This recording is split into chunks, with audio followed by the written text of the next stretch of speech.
পবিত্র ঈদ মোবারক। সকলকে ঈদ মোবারক।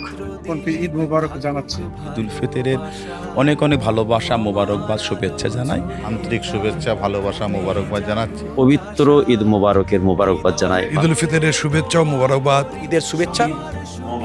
আলামির পক্ষ থেকে সবাইকে জানাই ঈদ মোবারক। ঈদ মোবারক। পবিত্র ঈদের শুভেচ্ছা, মোবারকবাদ, ভালোবাসা জানাচ্ছি। রাজ্য, আমার দেশ সহ সারা বিশ্বের মুসলিম উম্মাকে জানাই এবং তার সাথে সাথে এসএসটিভির সমস্ত পরিবারের সদস্যদেরকে জানাই ঈদুল ফিতরের শুভেচ্ছা ও মুবারকবাদ। সকলকে ঈদুল ফিতরের শুভেচ্ছা, মোবারকবাদ, ভালোবাসা জানাই। ঈদের শুভেচ্ছা, ঈদ মোবারক। সকলকে আমার পক্ষ থেকে পবিত্র ঈদ মোবারকের শুভেচ্ছা ও মহাব্বত ও ভালোবাসা। এই পবিত্র ঈদের শুভেচ্ছা ও মোবারকবাদ জানাই। সকলকে পবিত্র ঈদুল ফিতরের সালাম ও মোবারকবাদ জানাই।